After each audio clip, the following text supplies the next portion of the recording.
How to explain covert narcissism. I'll go over some ideas.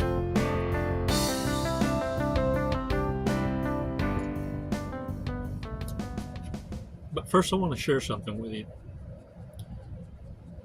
Yeah, I know it feels like the end of the world when you've been rode hard, put up wet. Trauma. But you took it upon yourself to be responsible for healing that.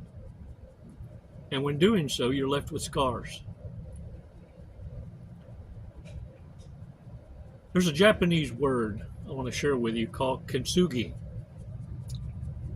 And I don't know if I'm pronouncing it right or not, but close enough. Google it. It's beautiful. Kintsugi is a description of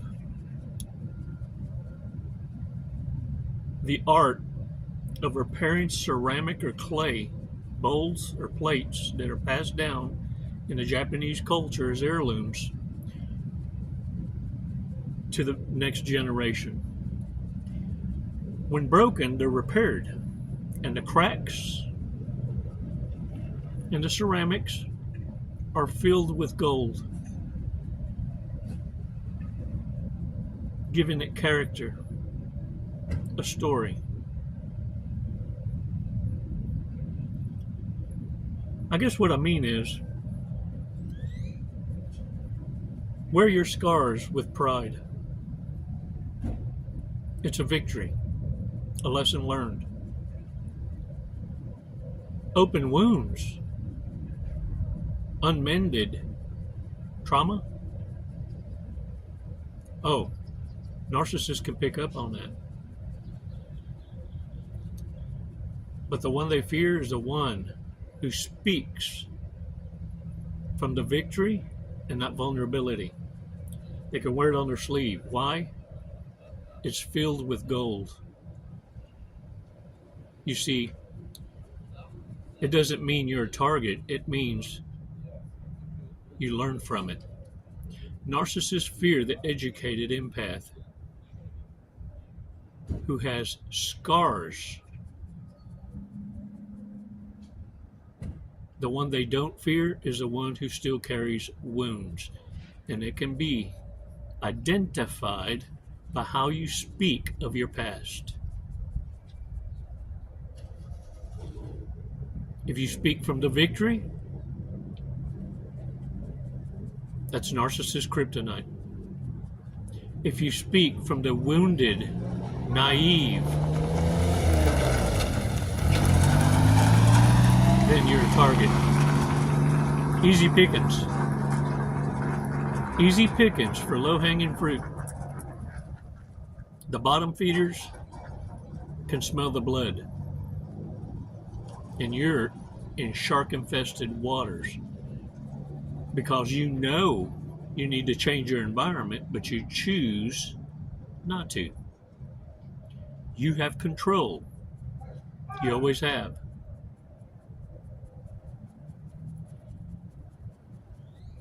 Look, bottom line is this. Your trauma is your responsibility. Narcissists have created echo chambers that scream that it's everyone else's responsibility for their trauma and or understanding. And therefore, they can continue in the bad behavior. Why? You keep apologizing it. Or you may not apologize, but you keep associating in the devil's playground. Never changing your environment is just as good as putting up with it, tolerating it, forgiving it. Narcissists fully believe that it's your responsibility to fix them, to invest in their unhealed trauma. What you don't understand is 99% of narcissists didn't suffer trauma. They use other people's story for empathy. It's an easy meal ticket. The homosexual has got a whole lot of lazy in them. A shit ton, a buttload of lead in their ass, and it's crushed their ankles. The only motivation they have is to take from those who have earned it. And what, you can't make this crap up. Look, it's mind-blowing. Narcissists actually believe they have value to offer the world.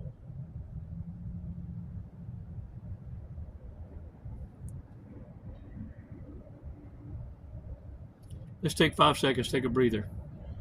Fixing to share with you what narcissists use as currency. 5 seconds is a breathing exercise that we're going to do together. And for the video's sake, it's so that you can clear your mind and stop arguing with something that maybe doesn't pertain to you, doesn't resonate at the current, but it will. It's kind of like in Texas. You've got two kinds of landowners. You got the kind that are loaded with hogs, and you got the other who's fixing to. We got a hog problem in Texas. Just like the world right now has a narcissist problem. But the thing is, it seems like you're surrounded by them because you're in concentrated areas where they gather, where they've been rewarded for their bad behavior. Well, that's changing now. You're seeing it throughout the world. The pushback. People have narcissist fatigue. And narcissists feel it, see it, and are being destroyed by it. You can hear them begging, searching for understanding, changing and correcting their behavior, but not for the better, just so they can continue extorting your resources, your meat, your money, your energy, your attention, and time. You find them now in congregations, temples, holy places, because their echo chamber now is, I've been forgiven, because they said so. But you can tell by the fruit they bear, they haven't corrected their behavior. They've just gone underground with it. They're going silent, back in the closet. Now they're down low. But if you look at the history recorded forever, ever on the interweb, and do a little homework before you bed with the enemy, their past can't be erased. But what they want you to do is believe the echo chamber, the screams. Their past shouldn't matter because it's been pardoned. Believe me when I tell you, they pardoned themselves. They haven't confessed to the Most High with the details of what it is they need to be forgiven for. And the corrected behavior is an action word of repentance. Repentance means you're not going to ever do it again. To do it again and again, and on Sunday, act like you pardoned, is a slap to the Lord, a mockery. And by you participating in the lie, you are sinning against our Holy Father, because you've been told to disassociate. Don't even break bread with a hypocrite. They're damned. Narcissists are fully aware of what they're doing, and they're enraged because now you see them clearly, no matter how many times the shapeshifter changes, because you will always refer to the past, because you understand now a person's past can destroy your present and your future.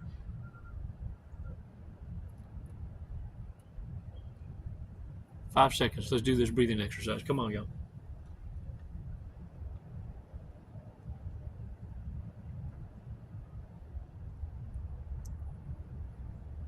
Release slowly.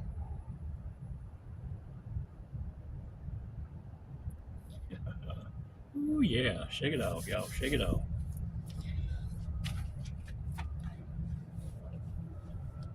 A narcissist currency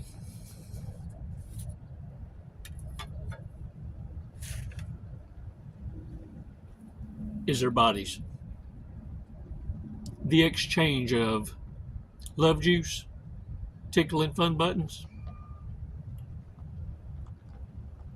And once you get a grip on that, and the fact that they're not with you because of love, they may say love, make no mistake. They'll even cry on command. But what you need to understand is it's not love. See, love, the narcissist love language, is what can you provide me? Not what I can bring to the table, not how I can add value, not reciprocatious. It's what can you do for me? What have you done for me lately? They are looking for and scouting for entertainment.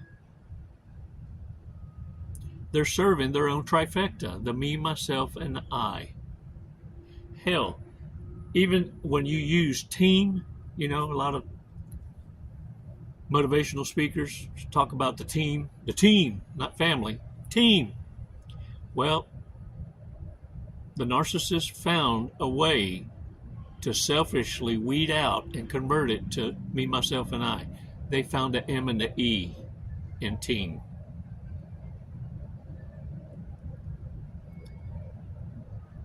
When narcissists are using their body and looks as currency, let me tell you how time spills the tea. Time waits for no one. Every day, every week, every month, every year that goes by, the narcissist finds a new wrinkle. Age is a narcissist's number one enemy.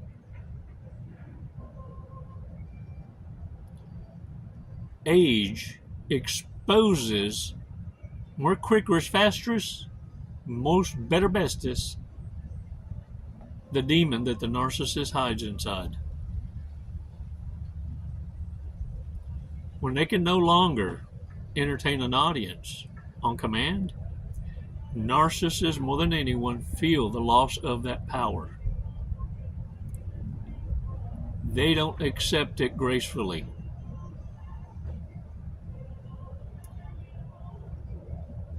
They get the harshest reality check when they become invisible to society, and because they didn't invest in legacy, purpose, a mission, they have no support structure. When they rely totally on their currency of their body, pretty privilege, and it goes for man or woman now. That reality check exposes the shallow life and decisions that the narcissist made. They have no accomplishments to refer to. And the thing is, that's what they call pride before the fall. Now, in order to remain relevant, they need to shame you. This is what happens with narcissists in their world. And you've crushed them or seen one mortified, because they will go from trying to get you to feel obligated, trying to make you to feel guilty about them, responsible for the wretchedness. And if that doesn't work, then they're going to resort to insults, because they know the rest didn't work. Shaming you didn't work. Making you feel guilty didn't work. Watching them in a state of destitute didn't trigger you or move you to respond, to cater to their needs. When none of that works, they will insult you. It's amazing to me. You can't make this up, but the broke, the irrelevant, the reprobate has the audacity to call you a dumbass. a broke dumbass because you won't invest in stupidity and dumpster divers. You no longer pay attention to potential. Everything that revolves around your life after this awareness, after being abused, ignored, and discarded by a narcissist, the trauma you took responsibility for to heal from, those cracks filled with gold won't allow you to see narcissists any other kind of way other than what they are. And if push comes to shove, narcissists are now fully aware you have no problem engaging them directly and letting them know what kind of piece of shit they are. You will no longer allow stupidity to piss on your leg and tell you it's raining outside. Gaslighting no longer works. You know what really pisses narcissists off more than anything? Is when they start the smear campaign, you don't even react. You don't try to defend your own truth. Because they don't exist. And what they say has no power over you. When you become non-reactive is when the narcissist realizes how powerless they are. When you don't feed the feeding frenzy that narcissists require to sustain themselves as relevant, you will have single-handedly destroyed and crushed the narcissist's pride and ego. I'm proud of you for doing your part, for holding the line, for understanding your adversary is its own worst adversary. And all you had to do was walk on the other side of the sidewalk because you smell shit.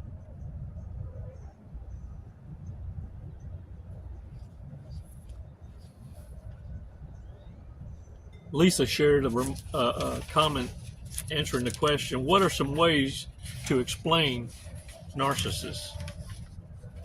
And I love her insights because, there's a lot of stuff that as we lived growing up with a lot of these narcissists in our family lines, and there ain't hardly anyone that has escaped it.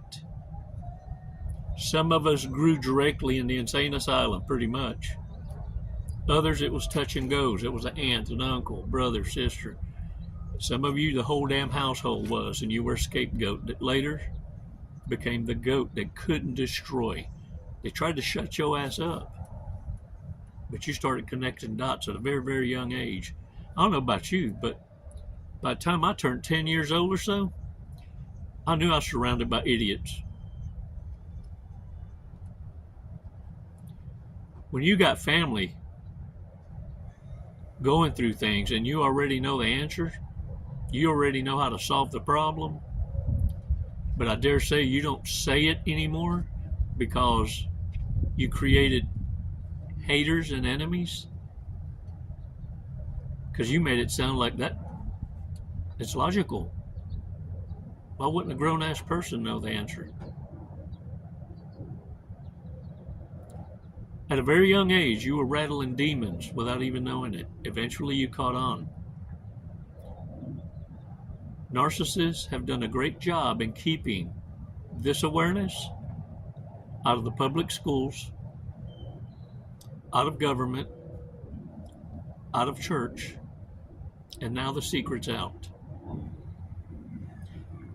Social media, created by the devil's hand himself, now realizes the very instrument used to manipulate and destroy is now being weaponized against them, exposing the narcissist's true nature. Lisa, thank you. Thank you for answering the question. And she says, they're fake, shallow people who can't act like they care, but only if it helps them. They can also act like they're amazing or special, even though it's all made up. The arrogance. Once you notice their tricks, and many people don't, everything becomes clear. Now, stop what you're doing, look at me. Pay close attention. Number one, everything they do and say is meant to get a reaction from you. And that reaction has to benefit them. They're really good at pretending to care. But it's all a grand manipulation. I'm adding flavor to the wordage. In case you, Lisa, don't talk like that. I can't help it. Number two, número dos. They love how you make them feel about themselves. They love how you treat them like they're perfect and ignore their own your own needs and everyone else's. They're looking for entertainment.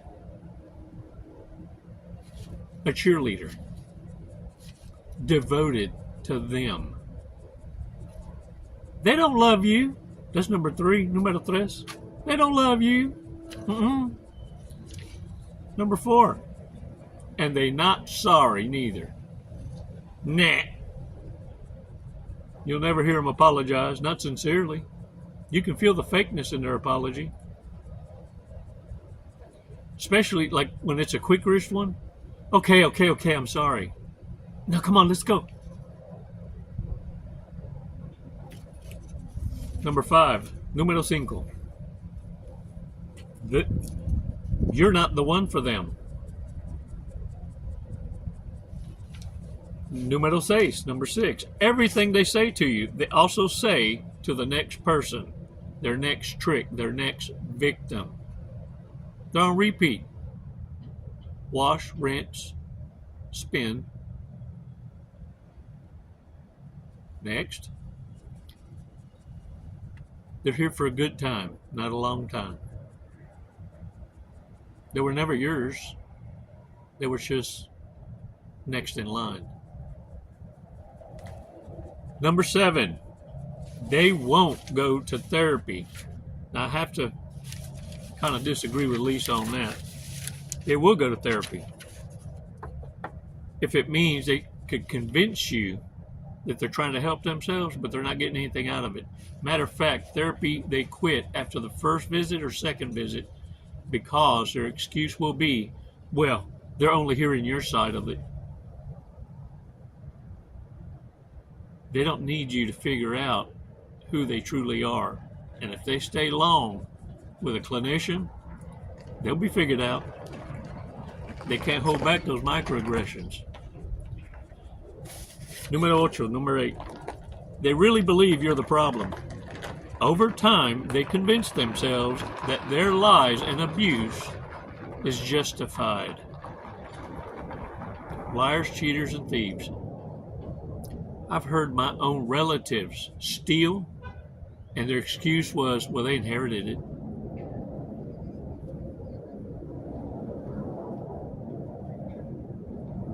What? Or because they went to the funeral and they were friends with someone and they had someone that died and got an inheritance, they feel like family. They should have got some. Just because they weren't in the will don't mean that you shouldn't have given them some of what you was left. Because you're like family. And they'll talk like we, us, against them because they want the power to dictate who gets a share of what you got. Oh, the rage.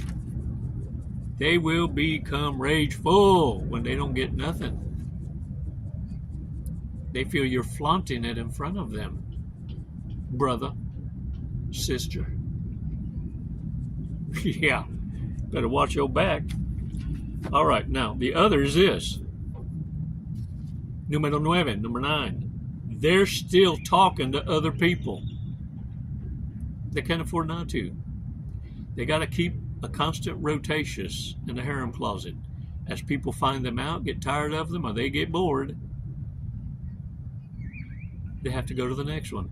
They are professional monkey jumpers. Make no mistake.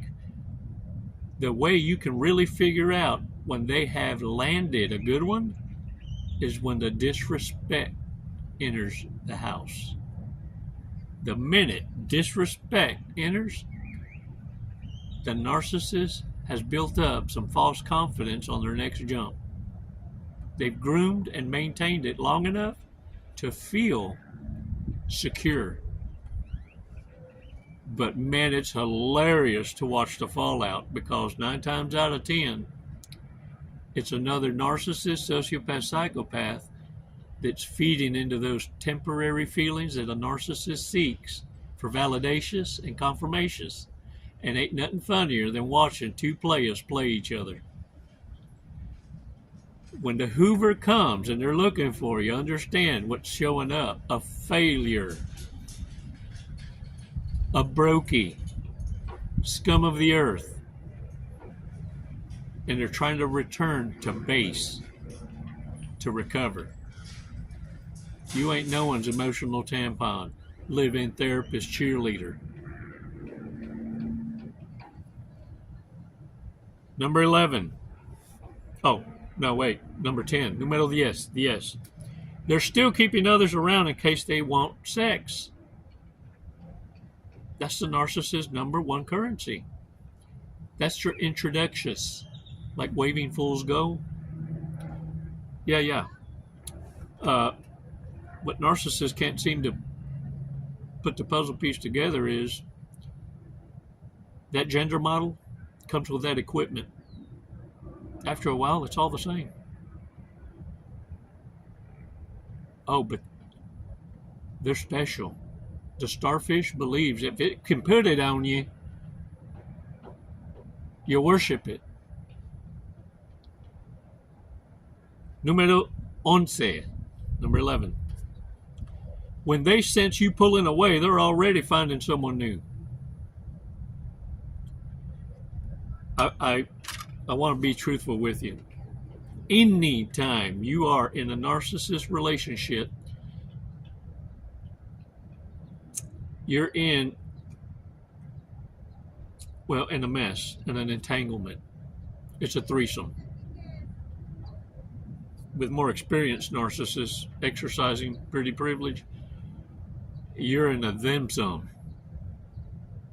They're community property. Anyone with a pulse.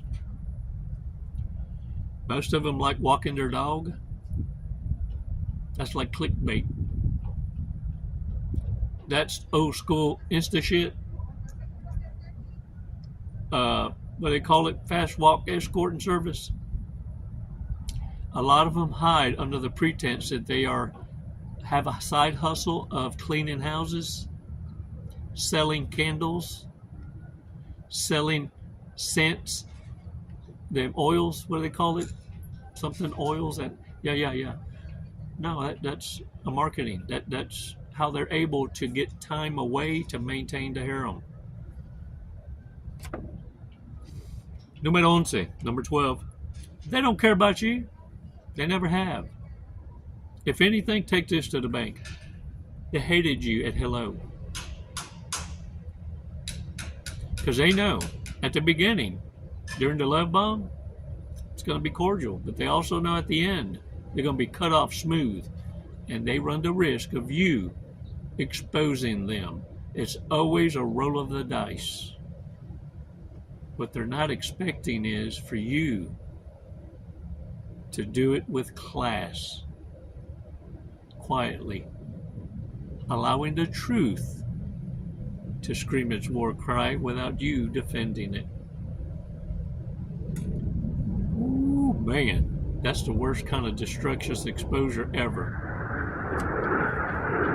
Numero 13, number 13. What keeps you hooked is how they make you feel.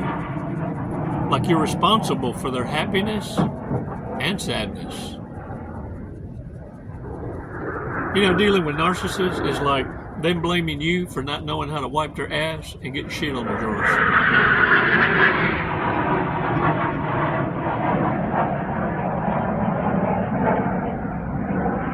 That's not a distraction. That's the sound of freedom. And my boys are training. You see narcissists around the world. They fixing to fuck around and find out. Lisa signs off by saying, keep trying to break free. You deserve so much better than this. Every mistake you make is a chance to learn and grow. Confirmations. Remember, your cracks are filled with gold. Scream your war cry from the victory. And go silent and absent. It screams a beautiful message. Fuck the narcissist. Can I get a what? I knew I could. Hey, smile. The divine is proud of you. And so am I. If I made you smile, comment in the remarks. Chico made me smile today. It's never goodbye. It's always until next time. Namaste.